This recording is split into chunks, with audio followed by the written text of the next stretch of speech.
Ano kadia nko kachio. So kichio iko dasta. Kama msekatari mumonda mundo kinyini ya. Be mwana mane itini. Di mwana doro na di chuo kinyi sani. Oka penje marach. Bulb na rach. Ada no biolos na mar bedroom.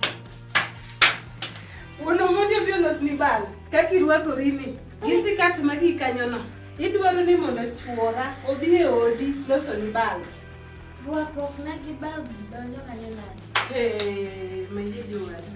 Sani chuo ji manyo tikedo tinde odi. Odich gi mondi ginte. Koro mara ni idwa chako zero grazing mane estate ka. Mara ni masani koro idwa chako biro gode odi. Mana ogi na ka be bulb holder. In wang'eyi.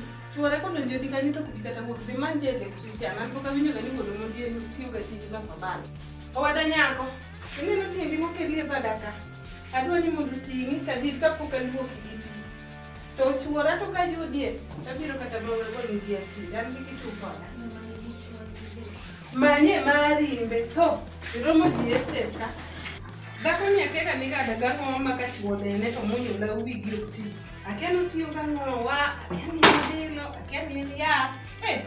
Dakta unga to demia neno nyamo moko.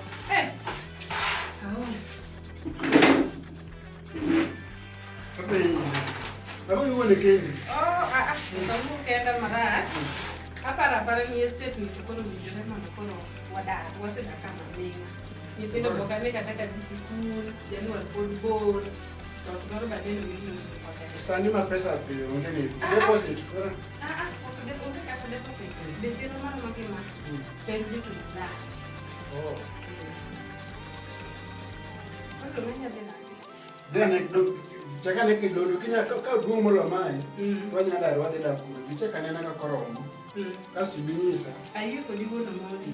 Karne aduogo. Ayu ko dhi nyagri. Kata tembe ng'ema Yesu oserita. Tembe mapile Yesu nikoda. Bye. Hata mimi sijui next word. Boom. Topo kiwuok idhi tich. Mano ke script.